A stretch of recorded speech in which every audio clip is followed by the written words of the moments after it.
तुका म्हणे माझे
जय जय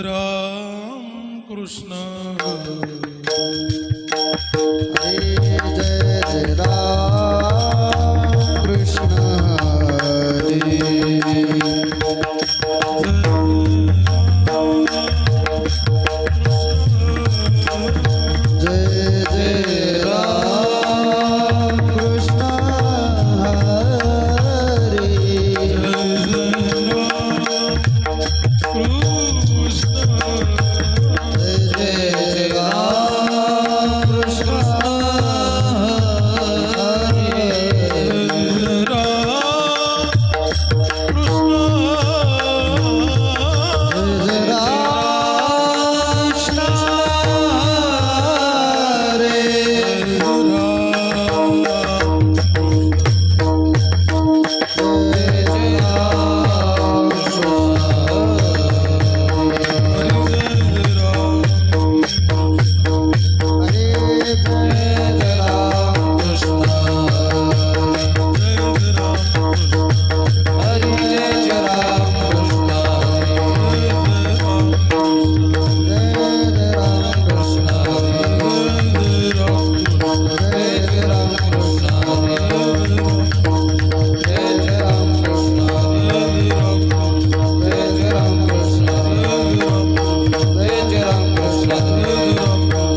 रूप पाहता लोचनी लोचनी रूप पाहता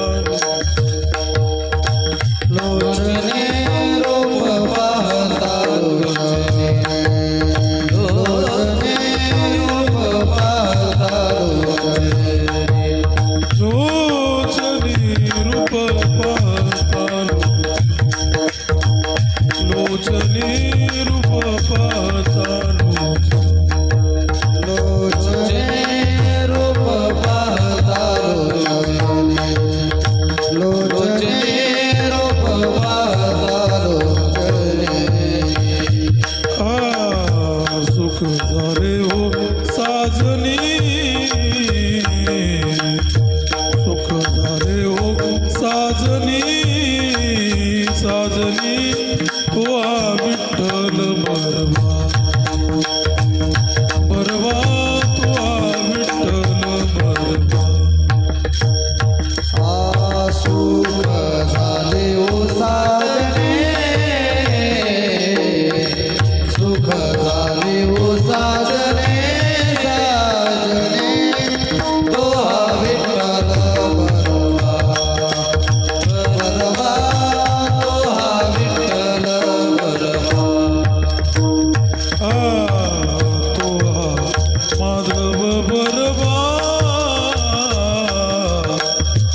तो माधव बरवा बरवा तो विठ्ठल बरवा बरवा तो विठ्ठल बरवा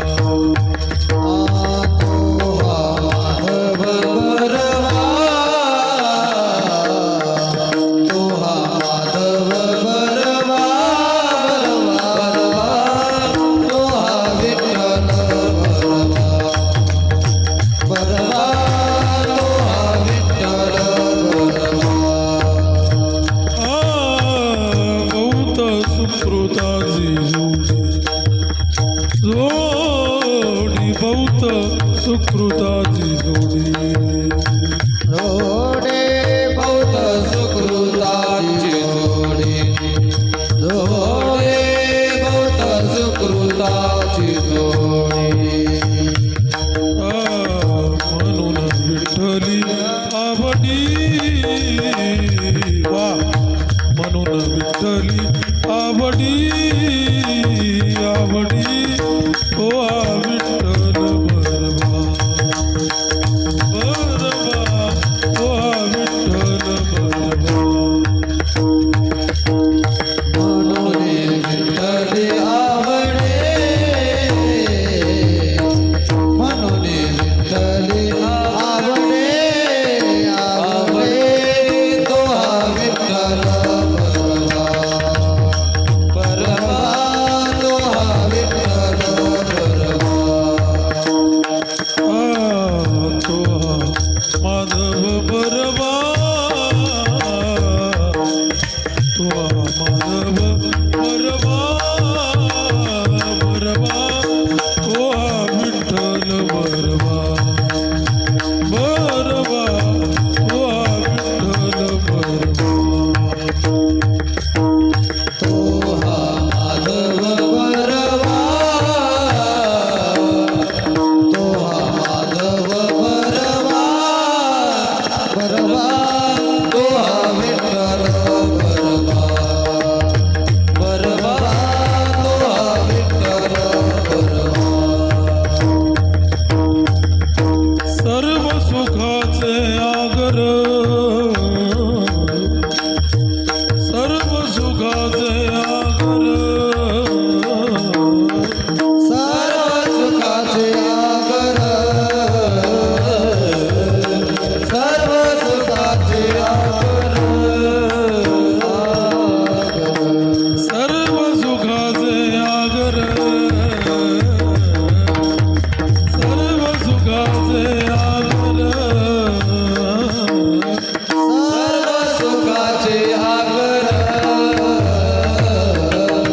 सर्व सुखाचे आगर बापर खूमा देवी बार बाप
पक्षी अंगणी उतरती पक्षी अंगणे उतरते पक्षी अंगणी उतर पक्षी अंगणे उतरते एका गुंतुनिया राती एका गुंतुनिया राती एका गुंतोनिया राहती एका गुंतोनिया राहती एका गुंतोनिया राहती एका गुंतोनिया राहती तैसे असावे संसार ऐसे असावे संसार तैसे असावे संसार ऐसे असावे संसारी जोवरी प्राचीनाची दोरी जोवरी प्राचीनाची गोवरी प्राचीनाची दोरी दोरी प्राचीनाची दोरी प्राचीनाची दोरी दोरी प्राचीनाची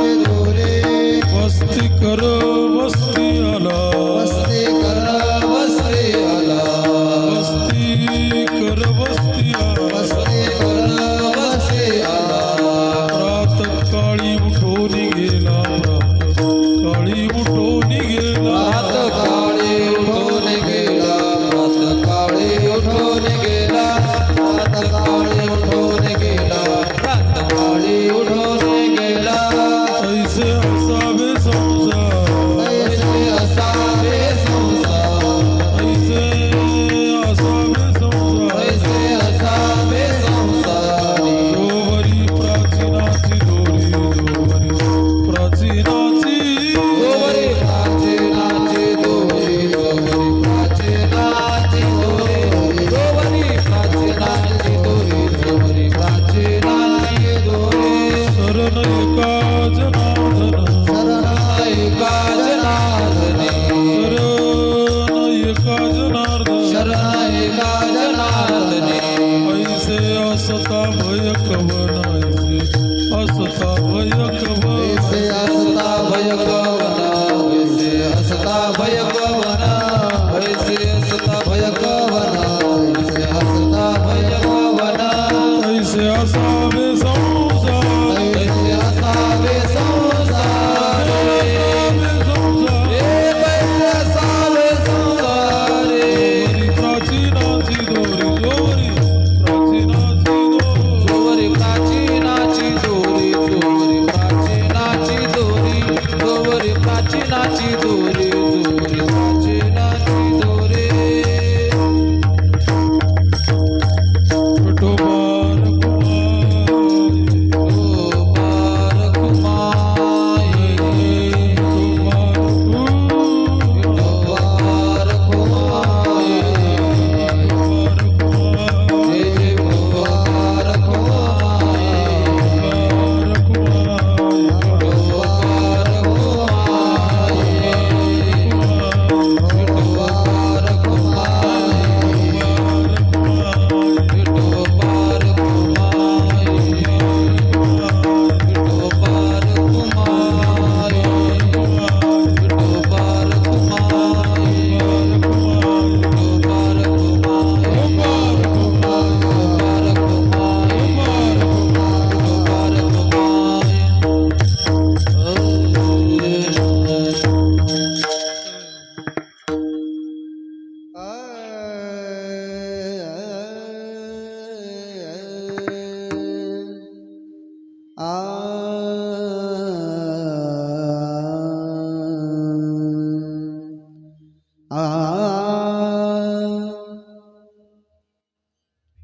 पक्षी अंगणे उतरते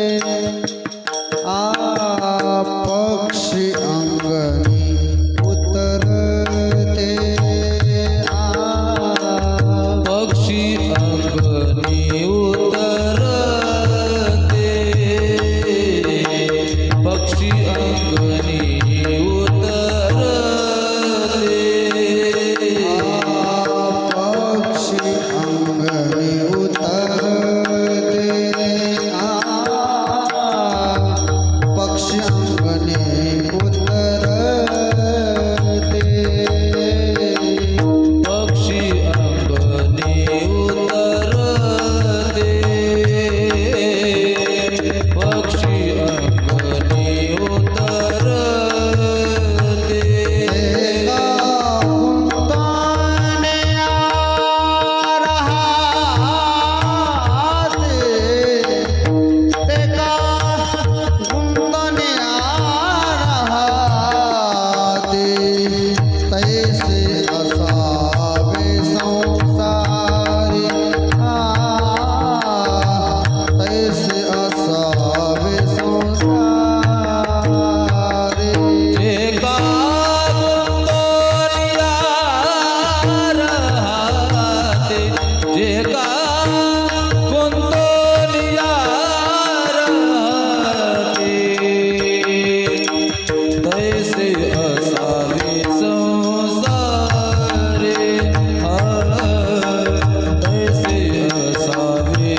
नाचे नाचे दोरी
पक्षी अंगणी उतरती, पक्षी अंगणी उतरती ते का गुंतून या राहती.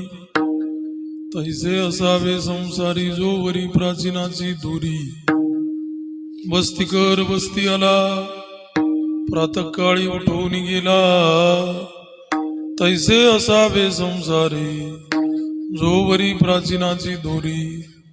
शरण एका जनार्दन, शरण एका जनार्दन, ऐसे असता भय कवन. तैसे असावे संसारी जो वरी प्राचीनाची दोरी. पांडुरंगा करू प्रथमान मन पांडुरंगा करू प्रथमान मन. पांडुरंग करू प्रथमान दुसरे चरणा संतांच्या दुसरे चरण संतांची त्यांच्या पादाने कथेचा विस्तार कथेचा विस्तार जगपादाने कथेचा विस्तार कथेचा विस्तार. बाबाजी सद्गुरुदास तुका सद्गुरुदास तुका, बाबाजी सद्गुरुदास तुका. पांडुरंगा करू प्रथम नमन, दुसरे चरण संताचे त्यांच्या कृपादाने कथेचा विस्तारू. बाबाजी सद्गुरुदास तुका. आवाज येतो ऐकायला सर्वांना? एक श्लोक म्हणतो पुढे. सर्वांनी माझ्या पाठीमागे म्हणा, सर्वजण म्हणा, सर्वांनी म्हणा.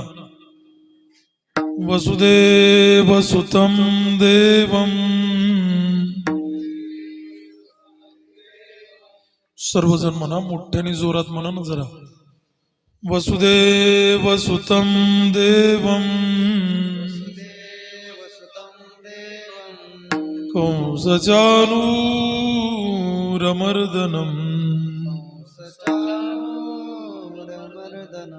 देवकी परमानन्दम्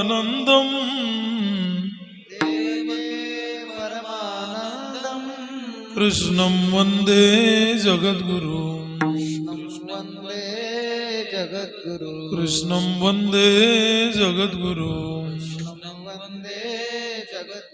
कृष्णं वन्दे जगद्गुरुम्. पक्षी अंगणी उतरती ते का गुंतून या राहती. तैसे असावे संसारी जो वरी प्राचीनाची दोरी. भगवत चरणारविंदी सेवा समर्पित करण्यासाठी निवडलेला हा जो अभंग आहे, प्रतिष्ठान नाम पैठण क्षेत्र निवासी शांती ब्रह्म एकनाथ महाराज यांचा 4 चरणांचा गोड चिंतनीय असा अभंग आपल्या एकदिवसीय नामसंकीर्तनात निरूपणासाठी निवडलेला आहे. विठ्ठल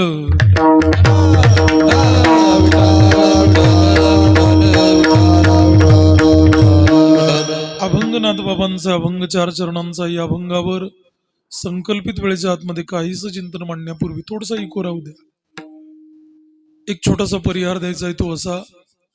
अतिपवित्र पावन मंगलमय पुणित आपला हा खडक ओझरगाव, तालुका चांदवड, जिल्हा नाशिक.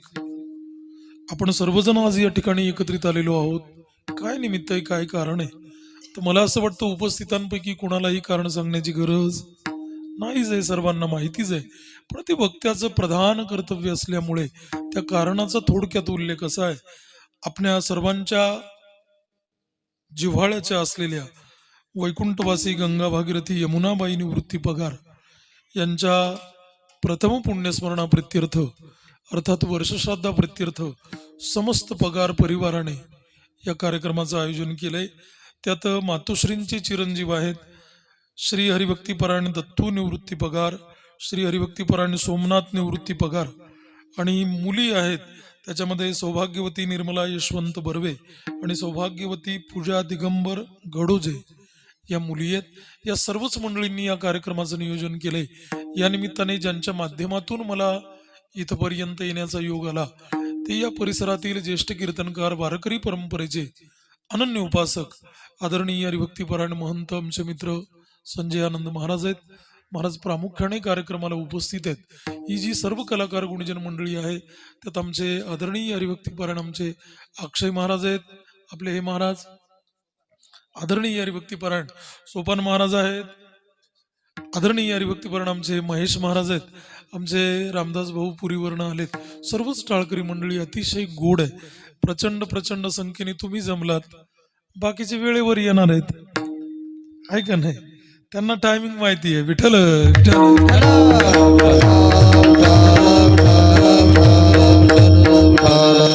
मानवी जीवन जगत असताना तुम्हा आम्हा सर्वांवर 3 लोकांचं ऋण आहे. आमचे बाळूकाका पण आलेले आहेत, संजेती. मला आनंद वाटला. 3 लोकांचं ऋण मानवी जीवन जगताना आपल्यावर आहे. त्यातलं पहिलं ऋण आहे देवाचं, ज्याला शास्त्र देवऋण असं म्हणतं. दुसरं ऋण आहे संतांचं, ज्याला शास्त्र ऋषी ऋण असं म्हणतं. आणि तिसरं ऋण आहे आई वडिलांचं, ज्याला शास्त्र मातृपितृ असं म्हणतं. मग या 3ही ऋणातून उतराई होण्याकरता माणसाने काय करावं, याचं गोड शास्त्र आहे. पहिलं जे आहे देवऋण, देवऋणातून मुक्त होण्याकरता माणसाने काय करावं, तर आमचे महाराज म्हणतात त्या देवाचं सदोदित नामचिंतन करावं, म्हणजे मनुष्य देवऋणातून मुक्त होईल. अखंड खंडना जीवन रामकृष्ण नारायण. त्या देवाचं सदोदित नामचिंतन करावं, म्हणजे मनुष्य देवऋणातून मुक्त होईल. किंवा आमचे महाराज म्हणतात ना, दिन रजनीची धंदा गोविंदाचे पवाडे, गोविंदाचे पवाडे, गोविंदाचे पवाडे. दिन रजनीची धंदा गोविंदाचे पवाडे, गोविंदाचे पवाडे, गोविंदाचे पवाडे. रजनीची धंदा गोविंदाचे पवाडे, गोविंदाचे पवाडे, गोविंदाचे पवाडे. दिन रजनीची धंदा गोविंदाचे पवाडे, गोविंदाचे पवाडे, गोविंदाचे पवाडे. महाराज म्हटले, दिनरजनी हाची धंदा गोविंदाचे पोवाडे. रात्र न कळे दिवस न कळे अंगी खेळे दैवत. किंवा अजून महाराज म्हटले ना, पांडुरंग ध्यानी पांडुरंग मनी जागृती स्वप्नी. पुन्हा एक प्रमाण सांगू, गोविंदासनी गोविंद शयनी गोविंद त्यामनी बैसलाचे. सतत देवाचं नामचिंतन करावं लागेल, म्हणजे मनुष्य देवऋणातून मुक्त होईल. मग देवाचं नामचिंतन केल्यानंतर मनुष्य देवऋणातून मुक्त होतो. दुसरं ऋण आहे संतांचं. ऋषी ऋणातून मुक्त होण्याकरता माणसाने काय करावं लागेल, तर आमचे महाराज म्हटले, त्यांनी दाखवलेल्या मार्गावरून जावं लागेल. तेनेची पण ते चालू तेनेची पंथ चालू जाता, तेनेची पंथ चालू जाता, तेनेची पंथ चालू जाता. कोठे गाई न पडगुंगा, कोठे गाई. तेनेची पंथ चालू जाता, तेनेची पंथ चालू जाता. पडे गुंगा, कोठे गाई न पडे गुंगा, कोठे गाई. तेनेची पंथ चालू जाता, तेनेची पंथ चालू जाता. संतांनी दाखवलेल्या मार्गावरून जर आपण गेलो तर मनुष्य ऋषी ऋणातून म्हणजे संत ऋणातून मुक्त होतो. अजून सांगेन मी, ऐका. जगामध्ये चांगला रस्ता तोच आहे की ज्या रस्त्याने ऋषी मुनी साधू संत अमलात्मा विमलात्मा कपिंद्र ज्ञानेंद्र मुनींद्र महानुभाव गेले. त्या रस्त्याने गेलं पाहिजे. महाभारतामध्ये असं एक गोड चरित्र, थोडस मोकळा करा दादा. महाभारतामध्ये असं एक मस्त गोड चरित्र आहे. यक्षदेवतेने जे अनेकविध प्रश्न राजा धर्माला विचारलेत, त्याच्यामध्ये हा पण एक प्रश्न आहे. यक्षदेवतेने विचारलं, राजन, या जगामध्ये चांगला रस्ता कोणता आहे? कोणत्या रस्त्याने माणसाने गेलं पाहिजे? या प्रश्नाचं अतिशय गोड उत्तर महाराज युधिष्ठिरांनी दिलंय. महाराज युधिष्ठिरांनी हात जोडले आणि अत्यंत विनम्रपणे यक्ष देवतेला सांगितलं, हे यक्ष भगवान, या जगामध्ये चांगला रस्ता एकच आहे. कोणता रस्ता चांगला आहे? महाजनो नगतस पंथा. मोठी माणसं ज्या रस्त्याने गेले ना त्या रस्त्याने माणसाने गेलं पाहिजे. वेदमार्गे मुनी गेले त्याची मार्गे चालिलो, नकळेची विषयांध म्हणून उघड बोलिलो. वेदमार्गाने ऋषी मुनी सिद्ध संत गेले, आम्ही सुद्धा त्याच मार्गाने गेलं पाहिजे, म्हणजे मनुष्य ऋषी ऋणातून मुक्त होईल. आणि तिसरं जे ऋण आहे आई वडिलांचं ऋण. आई वडिलांच्या ऋणातून मुक्त होण्याकरता काय करावं लागेल? तर मला असं वाटतं पगार परिवाराने जे केलं ना महाराज ते करावं लागेल. हयात असेपर्यंत आई वडिलांची सेवा केली, ते गेल्यानंतर त्यांच्या नावाने ज्ञानदान अन्नदान संपूर्ण होणार आहे. इथे त्यांच्या नावाने केलेलं दान, मग ते अन्नाचं असेल ज्ञानाचं असेल, या दानातून निर्माण झालेलं पुण्य हे गेलेल्या माणसांच्या पदरी जातं आणि या पुण्याद्वारा त्यांना सद्गती मिळत असते. विठ्ठल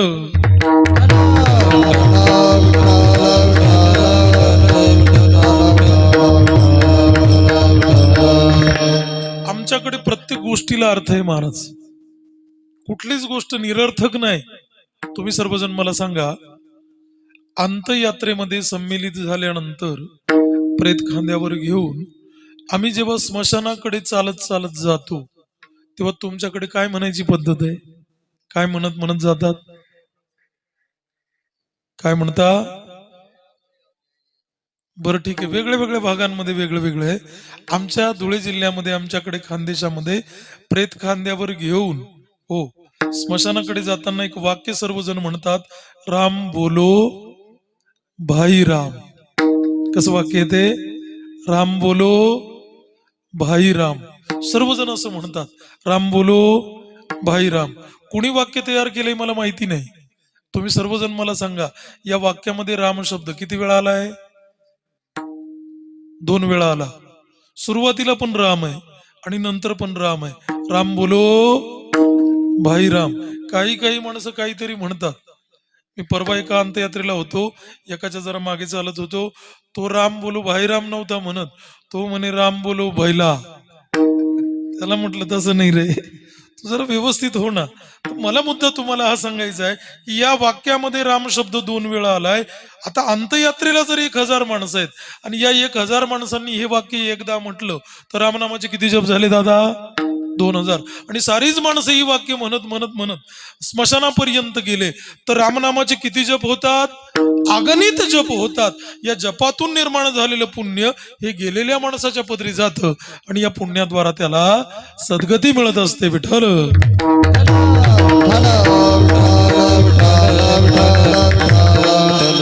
आई वडिलांबद्दल जर बोलायचं ठरलं तर एकच वाक्य सांगतो, अनंत अनंत उपकार आई वडिलांचे या देहावर आहेत.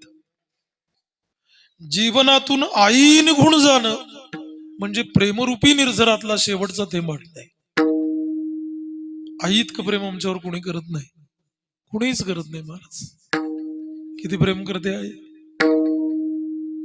जगद्गुरु तुकोबरा आईच्या बद्दल बोलताना असं म्हटले, अरे लेकरावर निस्वार्थ प्रेम करणारी जगामध्ये कळवळ्याची जाती एकच आहे. ऐसी कळवळ्याची जाती, ऐसी कळवळ्याची जाती, ऐसी कळवळ्याची जाती, ऐसी कळवळ्याची जाती. करीला भाविना प्रीती, करीला भाविना प्रीती, ऐसी कळवळाची जाती.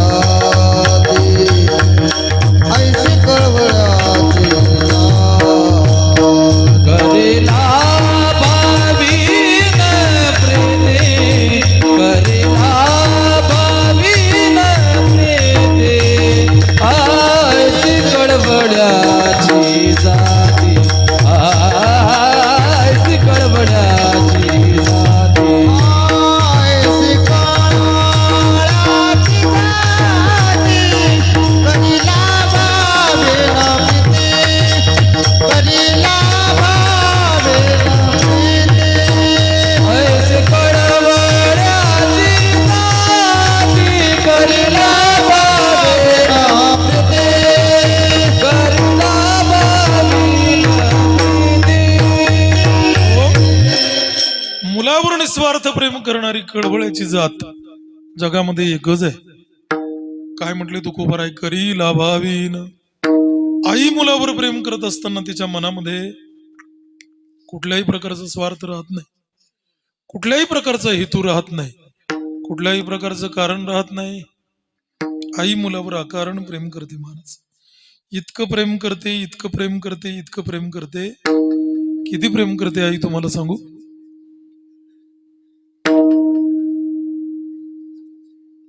एक एवढं एवढं पोरग लहान, त्याला सांगितलं बाळा आम्ही तुम्हाला जेवायला देऊ. पोरगा म्हटलं द्या. जेवायला कोणाला आवडत नाही. ते म्हटले पण ऐक, तुला जेवायला देताना आम्ही तुझ्या डोळ्यावर पट्टी बांधू. पोरगा म्हटला अहो पट्टी बांधून द्या ना, जेवायला डोळ्यांची काय गरज आहे. जेवायला हात पाहिजे आणि अजून तोंड पाहिजे. आंधळी माणसं जेवत नाही का? जेवत नाही आंधळी माणसं.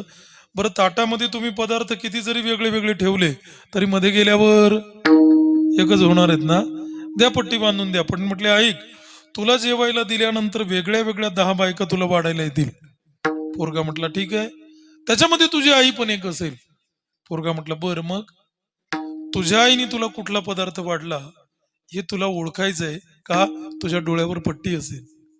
पोरगा म्हटला दादा व्हेरी सिंपल आहे. म्हणे कसं? जरी माझ्या डोळ्यावर पट्टी असेल तरी वाढायला आलेली बाई मला पदार्थाचं नाव सांगेल ना.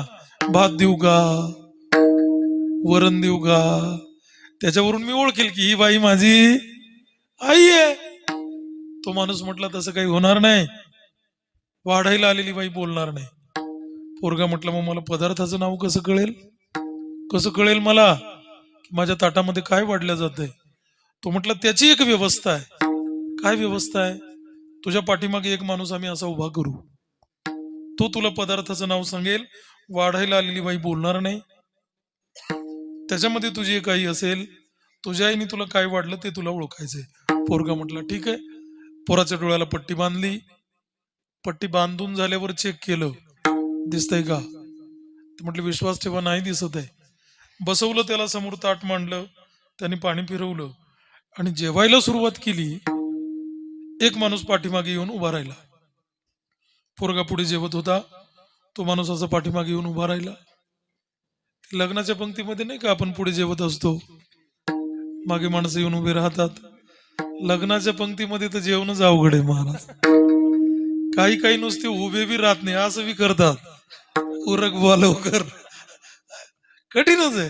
तर मुद्दा मला तुम्हाला हा सांगायचा, एक माणूस असा येऊन उभा राहिला मागे. पहिली बाई आली, पाठीमागचा लगेच ओरडला, या बाईकडे भात आहे, तुला हवाय? पोरगा म्हटला 2 चमचे द्या. त्या बाईने भात वाढला, निघून गेली. नंतर आल्या बाईकडे वरण होतो.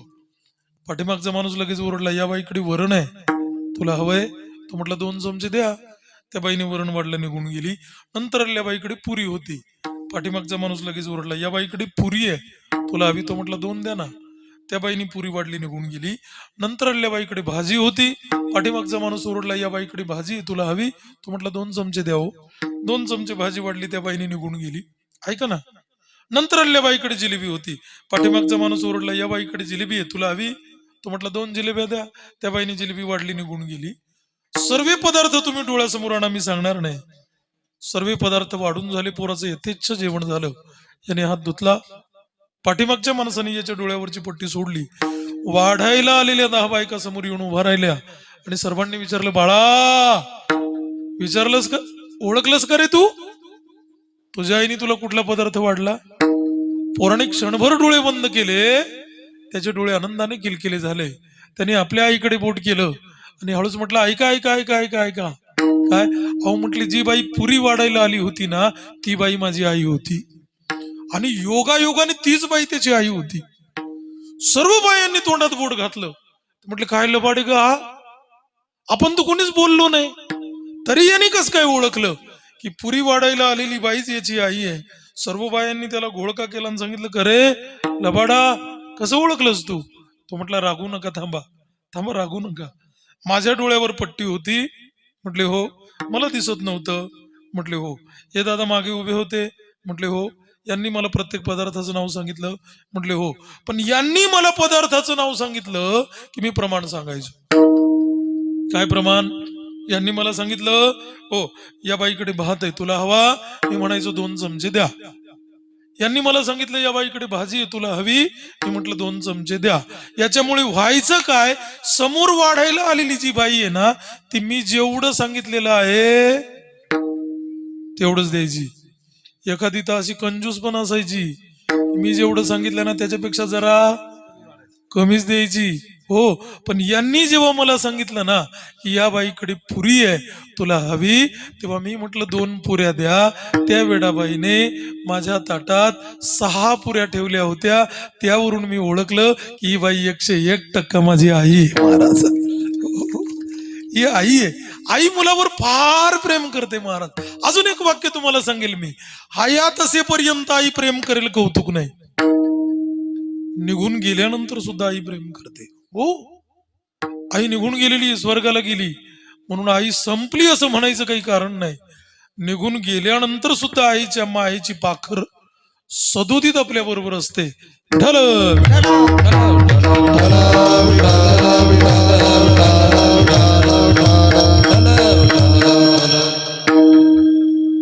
आई ही व्यक्ती नाही महाराज, आई हे तत्व आहे. आई जात नाही कुठे. अजून तुम्हाला सांगू, आई हा शब्द नाहीये, आई हा मंत्र आहे. हो, आम्ही सर्वजण वारकरी आहोत. सांगा बरं मला सर्वजण, आम्हा वारकऱ्यांचा मंत्र कोणता आहे? राम कृष्ण हरी, हा वारकऱ्यांचा मंत्र आहे. मग वारकरी जर रामकृष्ण हरी या मंत्राचा जप करेल तर वारकऱ्याचा 101% उद्धार होईल, संदेह नाहीच आहे. पण एखादा माणूस कोणत्याच देवाचा भक्त नसेल, तो मातृभक्त असेल आणि तो जर हातामध्ये जपमाळ घेऊन आई आई आई आई आई या मंत्राचा जप करेल ना दादा, तर पूर्ण गॅरंटीने सांगतो 101% त्याचा सुद्धा उद्धार झाल्याशिवाय राहणार नाही. म्हणून आई हा शब्द नाहीये, तर आई हा मंत्र आहे. नुसता मंत्र नाही, सहज स्फुरणारा मंत्र आहे. बाळाला जेव्हा पहिल्यांदा वाणी येते, वाचा येते, तुम्ही सर्वजण मला सांगा बरं, त्याच्या तोंडामध्ये पहिला शब्द काय येतो? आईच आहे ना महाराज. मा आई असा शब्द त्याच्या तोंडामध्ये येतो. म्हणून सहज स्फुरणारा मंत्र आहे. हयात असेपर्यंत सांभाळेल, कौतुक नाही. गेल्यानंतर सुद्धा आईच्या प्रेमाची पाखर आपल्यावर सदोतीत असते. एक छोटीशी कथा माझ्या डोळ्यासमोर येते. कुठल्या तरी मॅगझिन मध्ये मी वाचलेली आहे. एका स्त्रीने लिहिलेली कथा आहे, अद्भुत आहे. विठ्ठल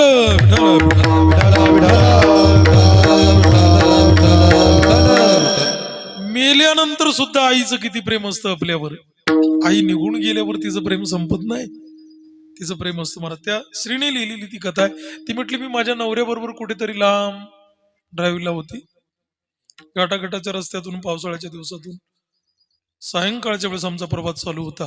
तर घाटाचा रस्ता असा असतो, एका वळणावर जर आपली गाडी आली तर पुढची 2-4 वळणं सहज दिसतात आपल्याला. तिने लिहिलंय, ते म्हटले त्या वळणावर माझी गाडी आल्यानंतर आमचं एका वळणावर लक्ष गेलं तर एक बाई दिसेल त्या गाडीला हात देत होती आणि थांबत होती, थांबा थांबा थांबा. पण गाड्या भराभर जात होत्या, कोणती गाडी थांबत नव्हती. माझ्या नवऱ्याला मी म्हटलं, समोर बघा ना, त्या वळणावर एक महिला आहे. म्हटले हो, प्रत्येक गाडीला हात देते, गाडी थांबायला तयार नाही, गाडी थांबायला तयार नाही. म्हटले हो मग? माझा नवरा म्हटलं, मग आपण थांबूया का? मी म्हटलं नको, अंधार पडायला आलाय, काहीतरी गोंधळ होईल नका. आणि सांगू तुम्हाला, काहीतरी गोंधळ होईल म्हणून माझ्या नवऱ्याला मीच नकार दिला. आमची गाडी त्या वळणावर आली. वळणांचा रस्ता असल्यामुळे जरा हळूहळू हळूहळू गाडी चालत होती आणि तिने आमची गाडी बघितल्यानंतर आमच्या गाडीला पण तिने हात दिला. पण गाडीला हात दिल्यानंतर आमची गाडी जरा पुढे गेली. मी बारकाईने त्या बाईकडे बघितलं, तिचा चेहरा रक्ताळलेला होता, अंगावर सारं रक्त सांडलेलं होतं. तिचं ते अंगावर सांडलेलं रक्त बघून मला कसं तरी वाटलं. मी नवऱ्याला म्हटलं, अहो बहुधा त्या बाईच्या गाडीचा अपघात झालाय, थांबूया का आपण, करूया का मदत तिला? माझा नवरा मला म्हटलं, तूच म्हटली आधी की थांबायचं नाही, अंधार पडायला आलाय. अहो थांबू, अहो कस तरी वाटलं मला. आणि माझ्या नवऱ्याने हळूच गाडी पुढे घेऊन जरा बाजूला घेतली. गाडी आमची थांबल्याबरोबर ती बाई पाठीमागून पळत पळत आली तिने माझ्या बाजूच्या काचेवर असं वाजवलं. मी जशी पण काच खाली केली तशी तिने हात जोडले आणि सांगितलं, मॅडम मदत करा मला. गाडी माझी दरीमध्ये कोसळली. अपघात झालाय माझ्या गाडीला. 1.5 वर्षाचं लेकरू आहे माझं गाडीच्या सीटावर. रडतय होते. तुमच्या नवऱ्याला खाली उतरवा. कृपया माझ्या मुलाचा जीव वाचवा ना तेवढा. अनंत अनंत उपकार तुमचे आमच्यावर होतील. माझ्या लेकराला जरा वाचवा. तिची ती अगतिकता बघून मला कसं झालं. मी नवऱ्याकडे बघितलं. नवऱ्याने गाडीचं गेट उघडलं. माझा नवरा खाली उतरला. पावसाची जरा रिपरिप चालू होती. मी त्या बाईंना सांगितलं, दाखवा तुमची गाडी कुठे कोसळली. माझा नवरा तुमच्या लेकराला वाचवेल. आणि ती बाई पुढे चालायला लागली. माझा नवरा तिच्या पाठीमागे गेला. एका अरुंद वाटेने ती बाई दरीमध्ये उतरली. माझा नवरा पण तिच्या पाठीमागे गाडीजवळ गेला. गाडीच्या पाठीमागच्या सीटवर बाळ होतं. टाहो फोडून रडत होता, अंबरडा फोडत होता. माझ्या नवऱ्याने अथक प्रयत्नाने पाठीमागचं गेट उघडलं. लेकराला उचललं आणि लेकराला उचलून वरती आणलं, माझ्याजवळ दिलं. तो टाहो फोडून रडणार लेकरू मी बघितलं. माझ्या हृदयाला लावलं. पाऊस चालू होता म्हणून पटकन गाडीत जाऊन बसले. त्याला जोजवला. पोरगा थांबायला तयार नव्हता. भुकेला झाला असेल. पोरगा रडत होता. काय करावं मला कळेना. पुन्हा पुन्हा त्याला असा जोजवला. अंगाला, खांद्याला, पोटाला लावला. पोरगा जरा स्तब्ध झाला. पण तेवढ्यात माझा नवरा म्हटला, अगं थांब ना. काय ते म्हटले, मी या लेकराला जेव्हा गाडीतून काढलं ना, म्हटले हो, तेव्हा ड्रायव्हर सीटावर पण कोणीतरी जखमी अवस्थेत मला दिसलं. मी चटकन माझ्या नवऱ्याला म्हटलं, मग जा जा जा लवकर जा बरं, कोणी बघा लवकर आणि त्याचा पण जीव वाचवा. आणि माझा नवरा पुन्हा त्या दरीमध्ये आला. पुन्हा गाडीजवळ गेला. ड्रायव्हर सीटचा दरवाजा उघडला. आणि जसा पण ड्रायव्हर सीटचा दरवाजा माझ्या नवऱ्याने उघडला ना, माझ्या नवऱ्याने मोठ्याने किंकाळी मारली की खाली दरीमध्ये मारलेली किंकाळी वरती मला रोडवर ऐकायला आली. माझा जीव घाबरा झाला. काय करावं मला कळेना. काय झालं असेल. का बरं एवढ्याने मोठा ओरडला हा. म्हणून मी त्या लेकराला गाडीमध्ये ठेवलं आणि खाली उतरले. आणि त्या गाडीच्या दिशेने जेव्हा जायला लागले आणि माझ्या नवऱ्याजवळ पोहोचले, माझ्या नवऱ्याने मला घट्ट मिठी मारली. अंबरडा फोडून रडत होता. हे म्हटलं, काय झालं तुम्हाला रडायला. किती मोठ्याने ओरडलात. काय झालंय. काय बघितलंय. तर माझ्या नवऱ्याने मला सांगितलं की ड्रायव्हर सीट कडे बघ ना, कोण आहे बघ ना. आणि जसं माझं लक्ष ड्रायव्हर सीटवर गेलं, नकळत माझ्याही तोटातून किंचाळी बाहेर पडली. ड्रायव्हर सीटवर दुसरं तिसरं कोणी नाही, त्या लेकराचीच आई मरून पडलेली होती महाराज. माझ्या नवऱ्याने तिची नाडी बघितली, श्वास बघितला. सारं संपलेलं होतं. माझा नवरा मला मिठी मारून रडत होता आणि त्यांनी सांगत होता, ही बाई जर आधीच ड्रायव्हर सीटवर मरून पडलेली आहे, तर आपली गाडी थांबवणारी बाई कुठे आहे. कुणी आपली गाडी थांबवली. कुणी अत्यंत आगतिकपणे सांगितलं की दादा कृपया मदत करा, माझ्या लेकराला वाचवा. तुम्ही जर नाही मदत केली, माझं बाळ वाचणार नाही. कुणी आपल्याला मदतीसाठी आग्रह केला. आईच्या प्रेताकडे बघून माझ्या मनामध्ये असा विचार आला. मी माझ्या नवऱ्याला म्हटले, ते तुम्हा पुरुषांना नाही कळणार, खरंच नाही कळणार. हो, आई जरी मेलेली असली तरी त्या आईच्या मातृत्वाने या लेकराचं रक्षण केलं महाराज. आणि म्हणून मुद्दा मला तुम्हाला हा सांगायचा आहे की आई निघून गेली म्हणून आईची माया संपली किंवा आईचं प्रेम संपलं असं जाणायचं काही कारण नाही. दादा, तुम्ही ज्या दिवशी थकलेला असाल ना, सारे रस्ते तुम्हाला बंद वाटतील. त्या दिवशी तुम्ही जर घरी आलात ना आणि आईचा सुंदरसा फोटो घरामध्ये असेल, त्या फोटो जवळ डोकं ठेवलं आणि आईला जर म्हटलात ना, आई खूप थकलोय ग मी आज, खरंच थकलोय मी आज, सारे दरवाजे माझ्याकरता बंद झालेले मला वाटतात. नाही ग चित्त लागत माझं, खरंच नाही चित्त लागत. आणि असं म्हणून आईच्या तसबिरी समोर जर तुम्ही नतमस्तक झालात ना महाराज, एक अतिशय प्रेमाचा गोड स्पर्श तुम्हाला त्या आईच्या फोटो मधून सुद्धा जाणवेल. आणि आई जवळ घेऊन आपल्याला कुरवाळते का काय असं वाटेल अलगद बोट तुमच्या केसातून फिरतील आणि एक अस्पष्ट असा आवाज तुमच्या कानावर येईल. ते म्हणेल, लेकरा घाबरू नकोस, मी आहे ना रे, अजिबात चिंता करायचं कारण नाही. आणि आईने असं तुम्हाला केल्यानंतर तुम्हाला खऱ्या अर्थाने मनशांती मिळेल. म्हणून मुद्दा मला तुम्हाला हा सांगायचा आहे की आई निघून गेली, आई निघून गेली म्हणून आईची माया संपत नाही महाराज. हो, आईचं प्रेम संपत नाही. आई सदोदित आपल्या बरोबर असते. विठ्ठल विठ्ठला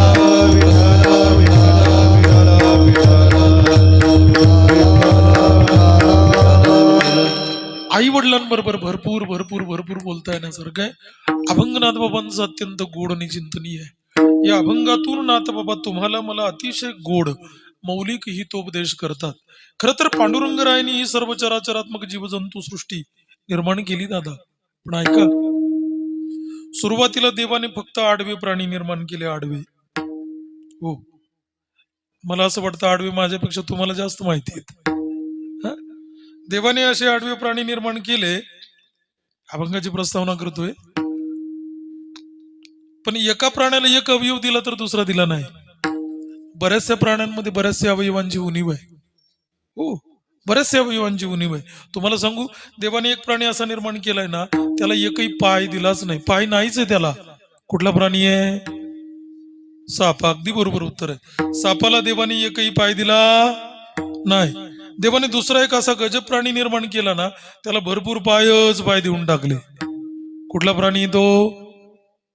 गोम. अजून तो पावसाळ्यामध्ये निघतो तो वाणी. पण वाणी म्हणजे दुकानदार नाही बर का, हा पावसाळ्यामध्ये निघतो तो. देवाने अजून एक असा प्राणी निर्माण केला, त्याला दोन तोंड देऊन टाकले. इकडे पण तोंड आहे, इकडे पण तोंड आहे. ते 6 महिने इकडनं चालतं आणि 6 महिने इकडनं चालतं. त्याच्या जातीची काही माणसं समाजामध्ये आहेत, इकडे येत तिकडे येत ना महाराज. विठ्ठल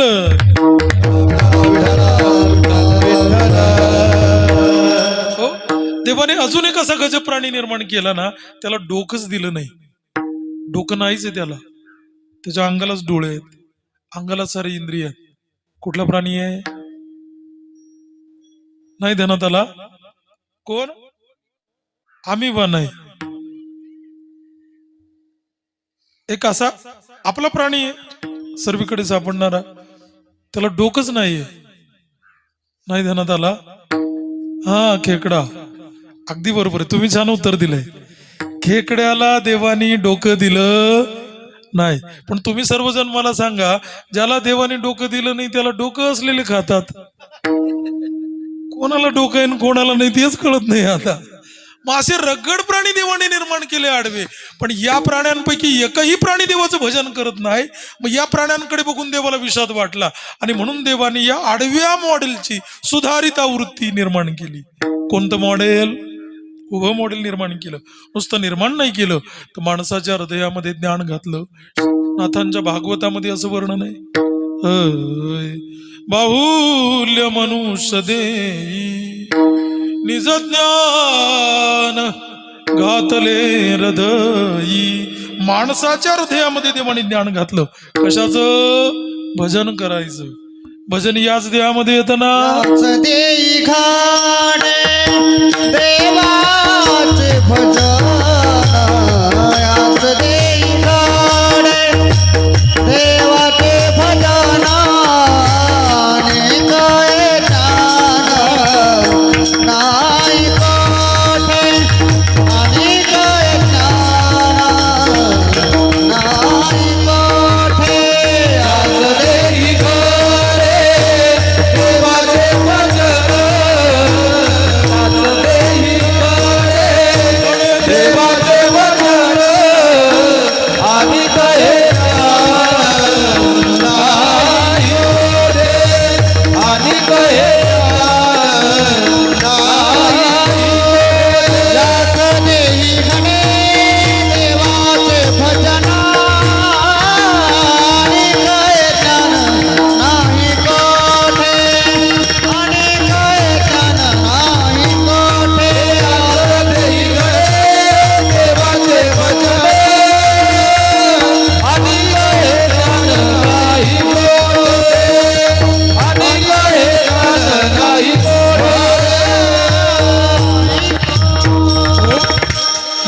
देहामध्ये भजन करता येतं ना महाराज, आणि काय ज्ञान नाही कोटी भजन करता येतं. इतकं सुंदर बनवलं. ज्ञानोबराय म्हणतात, अरे माणसाकडे बघून देवाला इतका आनंद झाला ना दादा. कसा? एखादं जोडपं लग्न झालंय, 20 वर्ष झाले, मूलबाळ काही झालं नाही, 21व्या वर्षी बाळ जन्माला आलं, त्या जोडप्याला त्या लेकराकडे बघून जेवढा आनंद वाटतो ना, तेवढा आनंद आपल्या प्रत्येकाकडे बघून देवाला वाटला.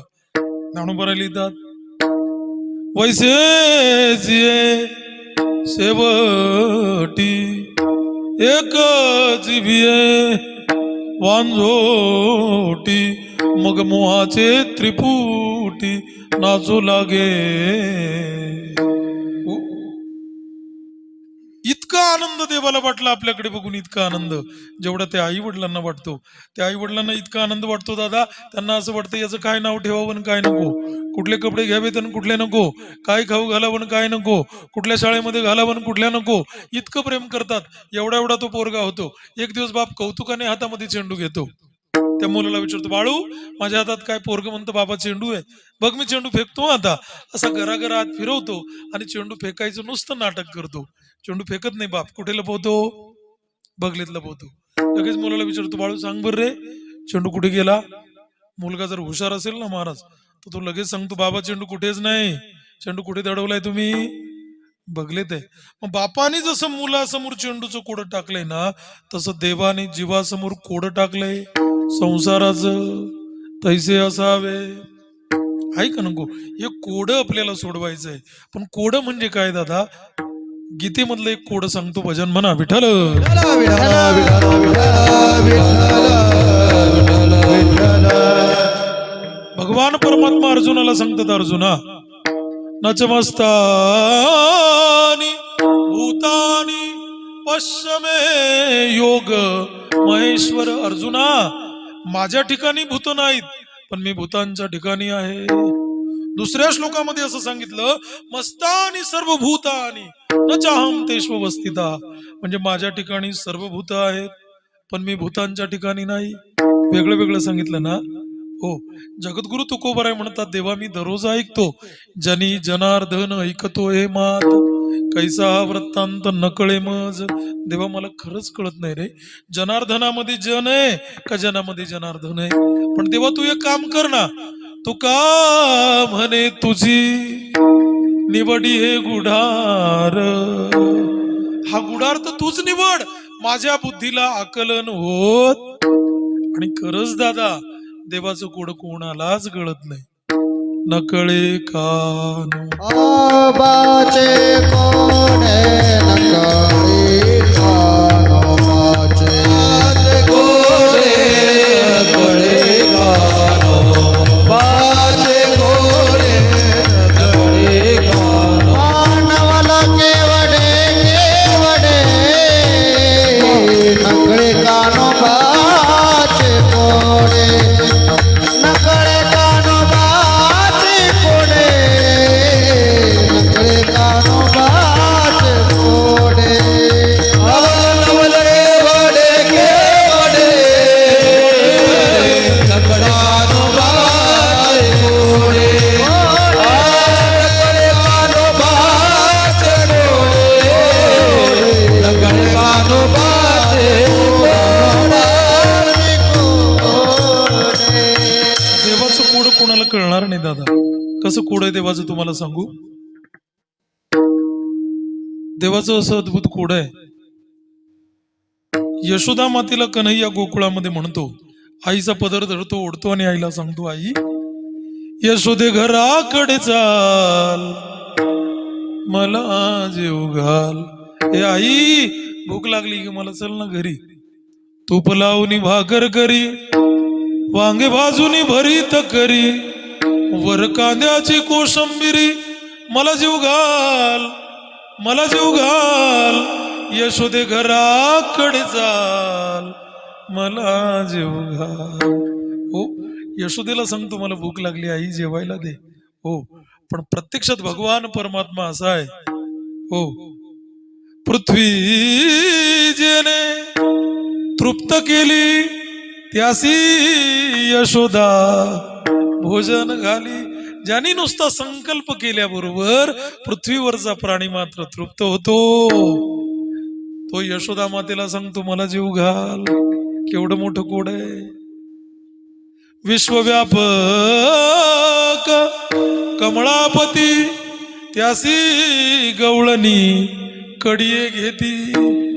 अनंत ब्रह्मांडे उदरी हरिया बालक.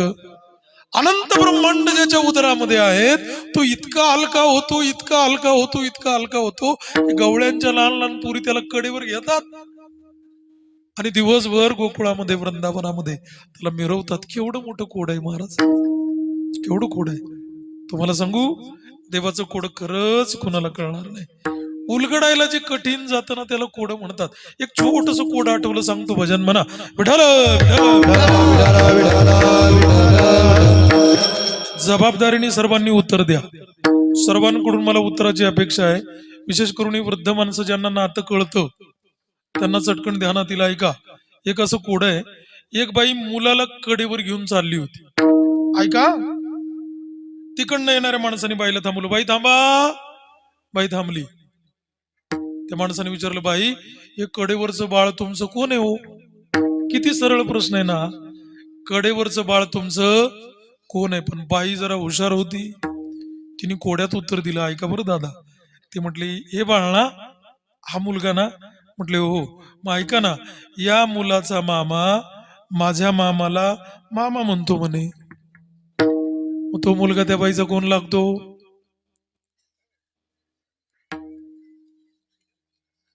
घरी जाऊन विचार करा, काय टेन्शन घेऊ नका एवढं.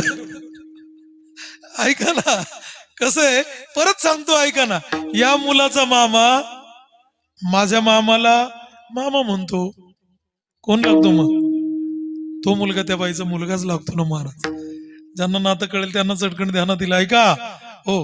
मग याला कोड कितीतरी कोडे मला तुम्हाला सांग. कोड फार कठीण असतं. कोड उलगडायला खूप कठीण असतं. हो, काय झालं ऐका तुम्हाला सांगतो. आपल्या इथून खडकवासलाचा माणूस ज्याला पुण्याला जायचंय, नाशिक पर्यंत गेला. नाशिक वरून पुणे गाडीमध्ये बसला. अजून एक माणूस चढला, सोटापोटातला चांगला साहेब. त्याने विचारलं, इथे जागा आहे का हो? म्हटलं बसा की, जागा आहे ना. बसला. प्रवास सुरू झाला. सोटापोटातला माणूस जरा हो, त्याने आपल्या गावातला शेतकरी त्याच्याकडे जरा कुत्सित नजरेने बघितलं, ऋणात्मक दृष्टीने बघितलं. हो, कधी कधी या शिकलेल्या माणसांना काय होतं कळत नाही महाराज, खरंच ना. आता हा साध्या कपड्यातला शेतकरी आपला बसला बिचारा. आणि मग त्याने विचारलं, साहेबांनी कुठले हो तुम्ही? ते म्हटले, वडाळीच्या शेजारी गाव आहे माझं, खडकवासला. कुठे चाललात? पुण्याला चाललो. बर, काय करता? शेतकरी दादा. म्हटलं शेती करतो. शिक्षण? अंगठे बहादर आहे. बर, कुठे चाललात? पुण्याला चाललो, मुलगा कंपनीत आहे, त्याला भेटायला चाललो. शेतकरी दादाला असं वाटलं साहेबांनी एवढं विचारलं आपल्याला, आपणही विचारू. साहेब तुम्ही हो? साहेब म्हटले, मी पुण्यातल्या एका नामांकित कॉलेजला प्रिन्सिपॉल आहे. वा. इकडे शैक्षणिक कामानिमित्त नाशिकला आलो होतो, काम संपलं, निघालो. मग तो शेतकरी दादा म्हटला, साहेब तुम्ही मी एकाच शीटावर थेट पुण्यापर्यंत? म्हटले हो, जवळजवळ 6 तासाचा आपला प्रवास आहे. म्हटले हो, मग आपण गप्पा मारूया का? पण साहेब बुद्धिवान होता. तो म्हटला, शेतकरी दादा तुमच्या माझ्या गप्पा रंगणार नाही. तुम्ही मला आता विचाराल कांद्याचं काय मार्केट चालू आहे, तर मला काय माहिती काय चालू आहे. तुमचं गप्पांचं फील्ड वेगळं, माझं वेगळं ना. म्हणून असं करूया का, आपण एकमेकाला कोड विचारू. माझ्या कोड्याचं तुम्ही उत्तर द्यायचं, तुमच्या कोड्याचं मी उत्तर देईल. शेतकरी दादा म्हटला, डन, बिलकुल, वा वा, मस्त टाइमपास होईल. पण म्हटले एक नियम करू आहे का, माझ्या कोड्याचं जर तुम्हाला उत्तर नाही देता आलं, साहेब म्हटले, तर तुम्ही मला 5 रुपये द्यायचे. तुमच्या कोड्याचं जर मला उत्तर नाही देता आलं, मी तुम्हाला 5 रुपये देईल. ते म्हटले, शेतकरी दादाने जरा हात जोडले. तो म्हटला, साहेब असा कुठे नियम असतो का? त्याच्यापेक्षा नियम असा करू, अगोदर तुम्ही मला कोड विचारा. मला जर तुमच्या कोड्याचं उत्तर नाही देता आलं, मी तुम्हाला 5 रुपये देईन. पण नंतर मी तुम्हाला कोड विचारेल, माझ्या कोड्याचं जर तुम्हाला उत्तर नाही देता आलं, तुम्ही मला 100 रुपये द्यायचे. आहे का मंजूर? कारण तुम्ही एवढ्या मोठ्या कॉलेजचे प्रिन्सिपॉल आणि मी अंगठे बहादर. शेतकरी अंगठे बहादर होता, पण कसा होता? हुशार होता. हुशार का होता? खडक वजरचा होता ना महाराज, खरंच ना. आता साहेबाला असं वाटलं हे विचारून विचारून काय विचारणार आहे, आपणच 5-5 रुपये याच्याकडून गोळा करून घेऊ. हे कधी आपल्याला काय विचारतं ना, आपल्याला भरपूर उत्तर येतात. ठीक आहे म्हटले, डन शेतकरी दादा, तुम्ही मला फक्त 5 द्या, मी तुम्हाला 100 देईल. ठीक आहे. आणि पहिला चान्स पण तुम्हालाच दिला शेतकरी दादा. विचारा बरं कोड. शेतकऱ्यांनी कोड विचारलं लक्षपूर्वक आहे का? कदाचित तुम्हाला उत्तर सापडेल त्याचं. हो. शेतकरी दादा म्हटला, साहेब असा कोणता पक्षी आहे हो जो जमिनीवर उभा राहिला का 2 पाय, आकाशामध्ये उडायला लागला का 3 पाय, आकाशामध्ये स्थिर झाला का 4 पाय, खाली उतरायला लागला का 5 पाय, आणि पुन्हा जमिनीवर उभा राहिला का 2च पाय? असा कोणता पक्षी? उत्तर द्या. साहेब म्हटले, भाऊ परत सांग रे, काय उत्तर आहे? असा कोणता पक्षी आहे जो जमिनीवर उभा राहिला का 2 पाय, आकाशामध्ये उडायला लागला का 3 पाय, आकाशामध्ये स्थिर झाला का 4 पाय, खाली उतरायला लागला का 5 पाय, पुन्हा जमिनीवर उभा राहिला का 2च पाय? उत्तर द्या. साहेब म्हटले, जरा वेळ द्या. दिला वेळ. चला, नाशिकवरून निघालेली गाडी सिन्नर क्रॉस झालं. पुन्हा बघितलं शेतकऱ्यांनी, आलंय का? ते म्हटले, नाही हो, अजून वेळ द्या. संगमनेर पर्यंत गाडी गेली. पुन्हा शेतकऱ्यांनी पाहिला, येतंय? ते म्हटले, नाही हो, अजून थोडा वेळ द्या. आळेफाट्यापर्यंत गाडी गेली. शेतकरी म्हटला, येतंय? ते म्हटले, नाही हो. शेतकरी म्हटला, याला काय अर्थ आहे? एकच कोड, डायरेक्ट जाऊ द्या पुण्यापर्यंतच, शिवाजीनगरच. त्याच्यापेक्षा कबूल करा ना मी हरलो असं. आणि साहेबांनी हात जोडले आणि सांगितलं, खरंच शेतकरी दादा, मी हरलो. हरलात? द्या 100 रुपये. पाठीमागून साहेबांनी पाकिट काढलं, कोरी करकरात 100ची नोट काढली, शेतकऱ्याला दिली. यांनी खिशामध्ये 100ची नोट घातली आणि मग हळूच म्हटलं, आता काही विचारा, कारण याला द्यायचे किती होते? 5. जमा किती झाले होते? हे कशाला घाबरत महाराजांना? पण साहेबांनी सांगितलं, मी काहीच विचारत नाही शेतकरी दादा, तुम्ही जे विचारलंय ना तेच कोड विचारतो. असा कोणता पक्षी आहे जो जमिनीवर उभा राहिला का 2 पाय, आकाशामध्ये उडायला लागला का 3 पाय, आकाशामध्ये स्थिर झाला का 4 पाय, खाली उतरायला लागला का 5 पाय, आणि पुन्हा जमिनीवर उभा राहिला का 2च पाय? याच उत्तर तुम्ही द्या म्हटले मला. शेतकरी दादा हळूच म्हणे, भाऊ मला नाही माहिती, 5 रुपये घे रे म्हणे. तो म्हणे, अय मला नाही माहिती, तर मला पण माहिती होतं रे. तो म्हटला, मग मी जीभ धरली होती का तुझी? सांगायला पाहिजे होतं ना मला. तर मुद्दा मला तुम्हाला हा सांगायचा की याला कोड म्हणतात. हो. मग कोड सुटायला जसा वेळ लागतो किंवा सुटता सुटत नाही, तसं देवाने प्रत्येक जीवासमोर कोड टाकले संसाराचं. पण ऐका ना दादा, कोड डायरेक्ट नाही सुटत, ते सोडवण्यासाठी मध्ये काहीतरी टाकावं लागतं. आता बघा, लग्न सराई चालू आहे. नववधूला तिच्या लहान लहान नंदांनी, लहान लहान दिरांनी दरवाजामध्ये अडवतात. तिला सांगतात, वहिनी नाव घ्या. तिला असते, ती म्हणते मला नाव येत नाही वगैरे. लाजणं ही संस्कृती आपली, छान आहे. हो. पण तिला जर नाव घ्या असं म्हटलं, मग ती डायरेक्ट नाव घेते का नवऱ्याचं? तिला सांगितलं, वहिनी नाव घ्या, ती लगेच म्हणते का बबल्या असं म्हणते का? नाही ना महाराज. तर ती नाव घेण्यासाठी मध्ये काहीतरी टाकते. मग जसं नाव घेण्याकरता मध्ये काहीतरी टाकावं लागतं ना, तसं कोड सोडवण्यासाठी मध्ये काहीतरी टाकावं लागतं.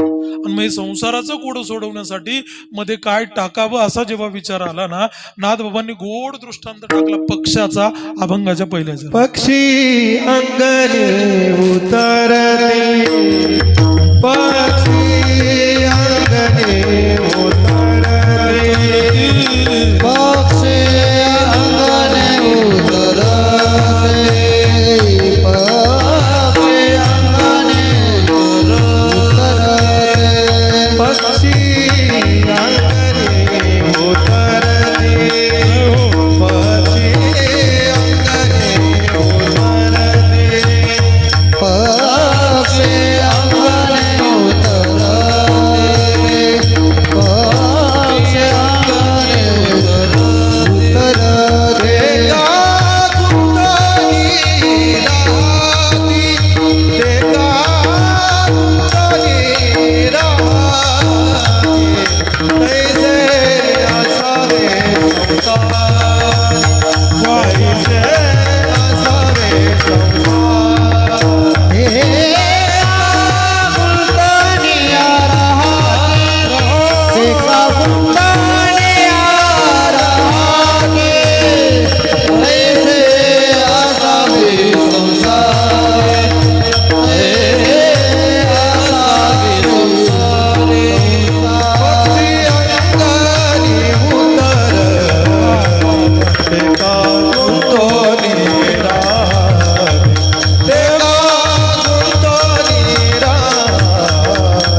एका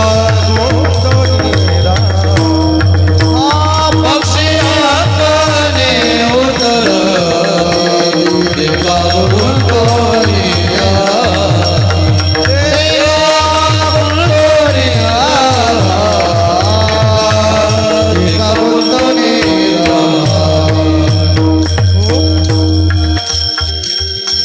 अतिशय गोड म्हटलंय आमच्या महाराजांनी. पक्षी अंगणी उतरती एका गुंतोनिया राहती. पक्षी अंगणामध्ये उतरतात, दाणे वेचायचं संपलं का जसे भूरकन उडून जातात ना. हो, पक्षाचं उदाहरण का दिलंय नाथबाबांनी ऐका ना. पक्षामध्ये आणि माणसामध्ये सदृशता आहे, साधर्म्य. पक्षी जसा स्वतंत्र आहे तसा मनुष्य सुद्धा स्वतंत्र आहे. पक्षी आकाशामध्ये फिरतो तसा मनुष्य सुद्धा आत्मा आकाशामध्ये फिरतो. पक्षाला 2 पंख आहेत, तसे प्रत्येक जीवाला देवाने 2 पंख दिलेत. कुठले कुठले 2 पंख आहेत दादा? त्यातला मानवाला दिलेला पहिला पंख म्हणजे प्रयत्न आहे, आणि दुसरा पंख प्रारब्ध आहे.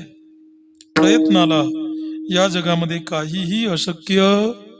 मराठीमधली म्हण तुम्हा सर्वांना पाठ आहे, प्रयत्ने वाळूचे कण रगडिता तेलही गळे. प्रयत्नाला या जगामध्ये काय अशक्य. ज्ञानोबांच्या ज्ञानेश्वरीमध्ये प्रयत्नाचं इतकी सुंदर सुंदर उदाहरण आहे. ज्ञानोबराय म्हणतात, देखे उत्पलवना सरीसा पक्षी पळासी झोंबे जैसा सांगे केवी नरू तैसा पावे वेगा. पाडाला आलेला आंबा पोपटाने बघितला, पंख फडफडवलेत, भरकन गेला, आंबा खाल्ला, निघून गेला. तोच आंबा तुम्हाला मला दिसला. आपल्याला जाता येईल का दादा आंब्यापर्यंत? नाही जाता येणार. का नाही? पंख नाहीत म्हणून. मग पंख नाहीत म्हणून आपल्याला जाताच येणार नाही. ज्ञानोबाराय म्हटले नाही, जाता येईल, पण कसं जावं लागेल? तो हळूहळू ढाळे ढाळे के तुलेनी एके वेळे तया मार्गाचे निबळे निश्चित टाके. माणसाने जर प्रयत्न केला तर माणूस सुद्धा आंब्यापर्यंत पोहोचल्याशिवाय राहणार नाही. हे ज्ञानेश्वरीतलं प्रयत्नातलं पहिलं उदाहरण आहे. दुसरं प्रयत्नाचं उदाहरण ज्ञानोबा लिहिता, का टिटुबी चांजुवरी मापसुये सागरी. टिटवीचं असं गोड उदाहरण दिलंय, मोठा दृष्टांत आहे. वेळ संपूर्ण चाललेली आहे, तर मुद्दा मला तुम्हाला फक्त एवढा सांगायचा आहे. मग पक्षाला जशी 2 पंख आहेत तसे माणसाला सुद्धा 2 पंख आहेत. मग म्हणून पक्षाचा दृष्टांत नाथबाबांनी दिला. आता पक्षी जसा आकाशामध्ये फिरतो तसा मनुष्य सुद्धा आत्मा आकाशामध्ये फिरतो. म्हणून प्रयत्न पहिला पंख आहे, प्रारब्ध दुसरा पंख आहे. प्रारब्धा संबंधाने मी 2-1 मिनिटं बोलेलच. तुर्तास फक्त एवढं सांगतो की पक्षी अंगणामध्ये उतरतात, मग दाणे वेचायचं संपलं का जशी भुरकन उडून जातात ना. महाराज म्हटले असं तुम्ही संसारामध्ये राहायचंय. कोणासारखं? तैसे असावे संसारे. तैसे असावे संसारे. तैसे असावे संसारे. तैसे असावे संसारे. तैसे असावे संसारे.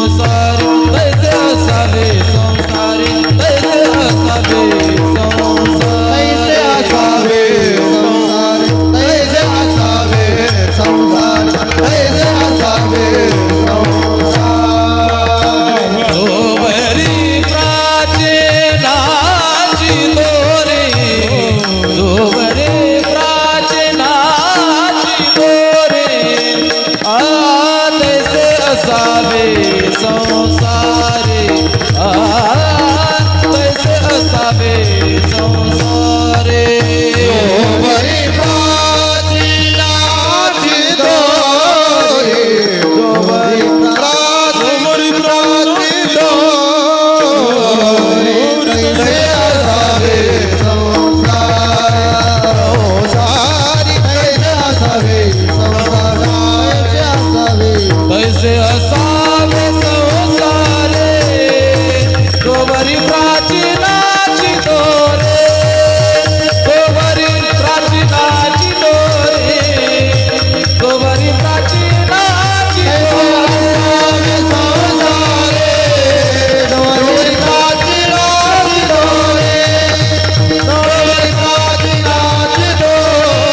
असं संसारामध्ये राहायचंय पक्षासारखं तैसे असावे कुठपर्यंत राहायचंय नाथबाबा.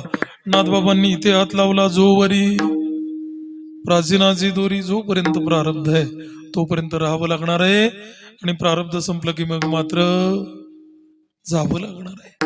कोणाला नाही राहता आलं महाराज इथे, हो जावं लागणार आहे. आणि प्रारब्धाबद्दल जर बोलायचं ठरलं तर पंचदशी मध्ये विद्यारण्य स्वामींनी असं लिहिलंय, अवश्यम भावी भावाना प्रतिकारो भव्यत्यदि तदा दुःखैर्न लिपेरन नलराम युधिष्ठिरा.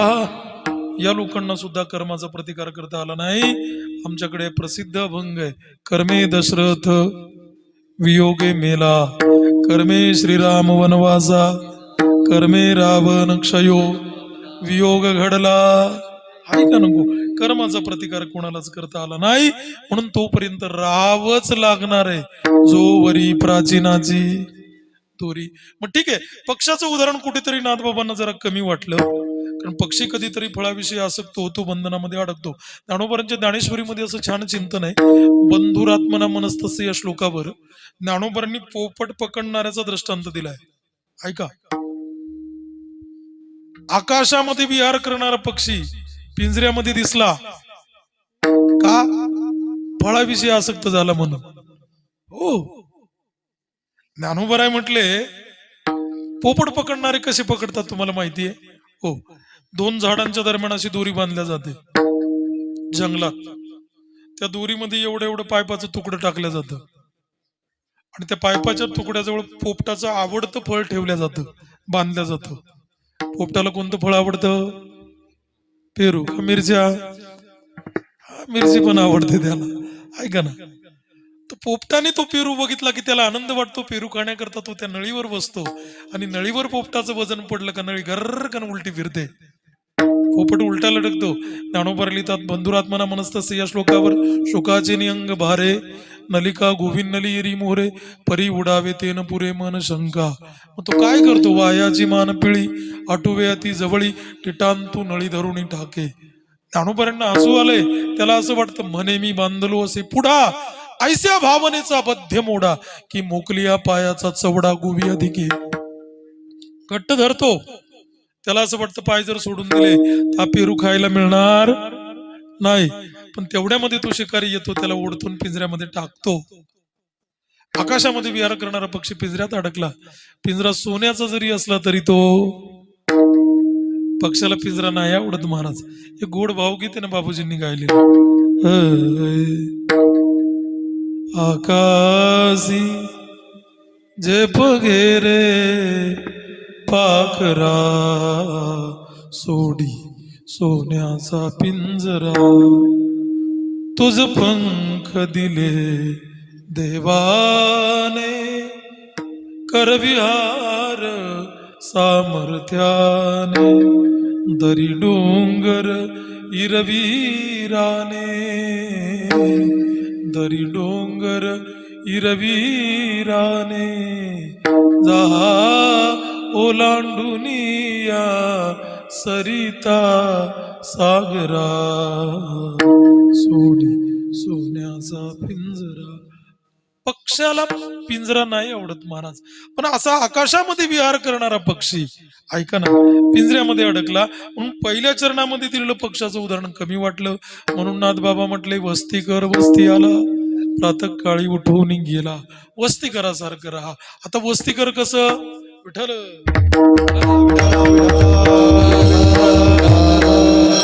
रस्त्याने जाणारा कुणीतरी वाट सुरू. हो, आता मुक्काम अंधार झाला, इथे थांबला. ऐका ना, मस्त ओट्यावर वळकटी पसरवली, सुखाने झोपी गेला. सूर्योदय झाला, उषक काल झाला, प्रातःकाल झाला, वळकटी गुंडाळी की चालला. तो असं म्हणतो का या जागेवर मी रात्री मुक्कामाला होतो, ही जागा माझी आहे? नाही महाराज, तुम्ही सर्वजण मला सांगा, ही जागा आपली आहे? आपण कायमस्वरूपी इथे आहोत का? नाही. प्रत्येकाला एक ना एक दिवस जावं नाही लागणार, जावंच लागणार आहे महाराज. मातोश्रींच्या वर्ष श्राद्धाला मी बोलतोय, तुम्ही सर्वजण ऐकताय, मग आपण सर्वजण राहणारच आहोत. उद्या आपल्यापैकी कुणी एक राहणार नाही. उद्या म्हणजे उद्या नाही, घाबरू नका. खरंच ना. पण प्रत्येकाला जावं लागणार आहे. तुम्हाला सांगू, मरावंच लागतं महाराज. राष्ट्रसंत पूज्य मोरारी बापूंची आमच्या धुळ्याला रामकथा झाली. बापूंनी सांगितलेलं उदाहरण सांगतो, थांबतो. एका माणसाची मोटरसायकल चोरीला गेली म्हटले. त्याने पोलिसात तक्रार केली, नाही मिळाली हो. बऱ्याच वेळा हरवलेली वस्तू पोलिसात गेल्यावरही सापडत नाही. मला तर, मी घरी ज्या दिवशी असेल पेपरवाल्यांनी पेपर टाकला ना, अगोदर आमचं ते धुळे आवृत्ती पान काढतो, ते वाचून काढतो. मिनिमम कमीत कमी 8 ते 10 ठिकाणी चोऱ्या झालेल्या असतात. चोरच सापडत नाही महाराज. बरं, मी कीर्तन करून घरी जातो ना अक्षय महाराज 1-1.5 वाजता, बऱ्याच वेळा परत निघून जातो तेव्हा, हो, तोपर्यंत पेट्रोलिंगच्या गाड्या फिरत असतात, तरी चोर सापडत नाही. तरी चोर सापडत नाही. अजून दुर्दैव सांगू, बऱ्याच वेळा तर घरी जाताना मला चोर सापडतात. खरंच मला चोर सापडतात, पण सापडत नाही चोर त्यांना. हो, कुठेतरी मी असं वाचलं होतं एकदा, पंजाब, गुजरात आणि महाराष्ट्र तिन्ही पोलीस एकत्र आले आणि लंच टाइम मध्ये त्यांची गाठ झाली. जो तो ज्याच्या त्याच्या राज्यातल्या पोलीस यंत्रणेचं कौतुक करायला लागला. पंजाबवाला म्हटलं, आमच्या पंजाबची पोलीस यंत्रणा इतकी खतरनाक आहे, ज्या दिवशी चोरी ना दुसऱ्याच दिवशी चोराला पकडतो. गुजरातवाला म्हटलं, खाली बस, तुमच्यापेक्षा खतरनाक पोलीस यंत्रणा आमच्या गुजरातची आहे. म्हणे, कसं काय? तुम्ही दुसऱ्या दिवशी चोराला पकडताना, आमच्याकडे तसं नाही. आमच्याकडे ज्या दिवशी चोरी, आम्ही त्याच दिवशी चोराला पकडतो. तिथे आपला महाराष्ट्रीयन पोलीस होता. तो म्हणे, तुम्ही 2 जण शांत बसा, तुमच्यापेक्षा खतरनाक आणि कार्यक्षम पोलीस यंत्रणा आमच्या महाराष्ट्राची आहे. म्हणे, कसं? आम्हाला चोरी व्हायच्या आधी 2 दिवस माहिती असतं चोरी कोणाच्या घरी होईल बुवा. आता याची मोटरसायकल चोरीला गेली, याने पोलिसात तक्रार केली, नाही मिळाली, सरळ उठला, स्मशानात जाऊन बसला. तुमच्यासारखे सुजान माणसं होते. गेले, दादा चांगल्या घरातले दिसतात. तो म्हटलं, हो, मग इथे का बसलात? तो म्हटलं, माझी मोटरसायकल चोरीला गेली हो. ते म्हटलं, हो, मग पोलिसात तक्रार करा की. तो म्हटलं, केली होती, नाही मिळाली, मी इथे का बसलात? त्याने दिलेलं उत्तर मोठं गोड आहे. तो म्हटला, चोर किती का पळे ना, पण एक ना एक दिवस इथे येईल ना. कुठे? सर्वजण तयारीत राहा. क्या भरोसा है इस जिंदगी का, साथ देती नहीं है किसी का, क्या भरोसा है इस जिंदगी का. जावं नाही, जावंच लागणार आहे दादा. मग जावंच जर लागणार आहे, हो हो, तर मग असं राहा म्हणजे तुम्हाला भीती वाटणार नाही. अभंगाचं शेवटचं चरण आहे. शरण एका जनार्दन, शरण एका जनार्दन, शरण एका जनार्दन, शरण एका जनार्दन. ऐसे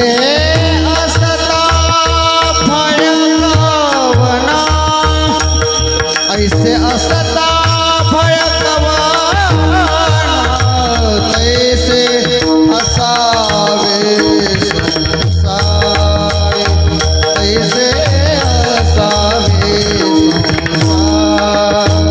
ऐसे असता भयकवाना, ऐसे असता भयकवाना, तैसे असावे संसारी, तैसे असावे संसारी.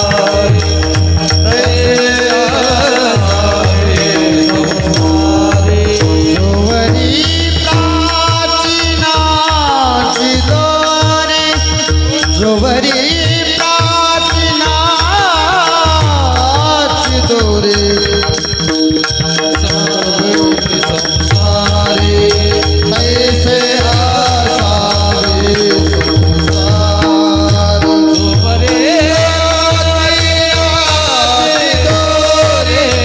जोवरी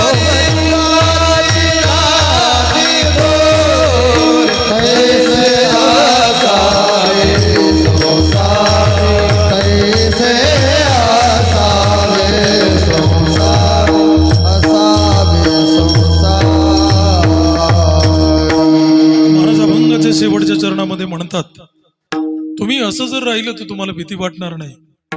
ऐसे असता भय कवन. आपण नाथबाबांना विचारू ना, नाथबाबा तुम्ही सांगताय ना आम्हाला ऐसे असता भय कवन, अहो मग कैसे असता भय कवन, कसं राहिलं म्हणजे भीती राहणार नाही. नाथबाबा सांगतील, अरे बाबा ऐक ना, पक्षी अंगणी उतरती ते का गुंतून या राहती ऐसे असता भय कवन. वस्ती कर वस्ती आला ना, प्रातःकाळी उठवून गेला ऐसे असता भय कवन. असं जर राहिलं तर भीती राहणार नाही. येणेप्रमाणे अभंगाच्या चारही चरणांचा अर्थ आहे.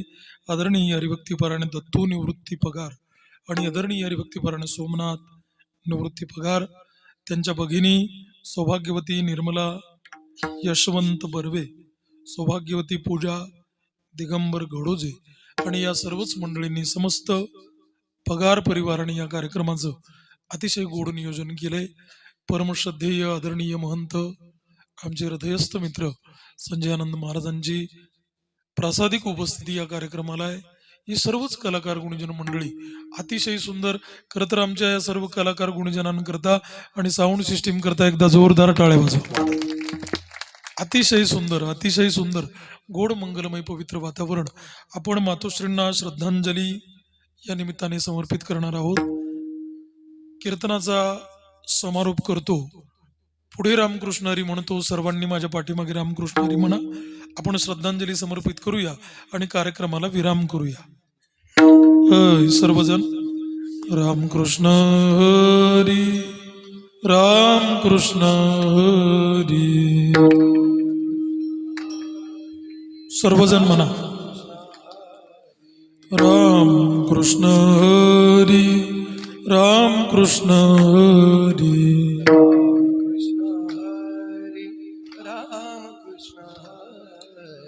रामकृष्ण हरी रामकृष्ण हरी.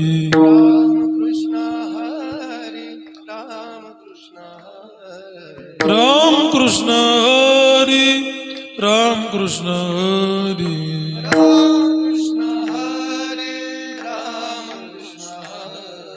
रामकृष्ण हरी रामकृष्ण हरी.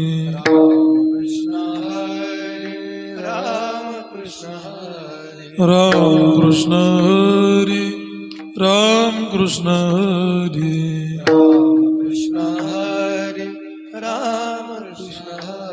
पुंडलिक वरदार विठ्ठल श्री ज्ञानदेव पंढरीनाथ भगवान ज्ञानेश्वर माऊली ज्ञानराज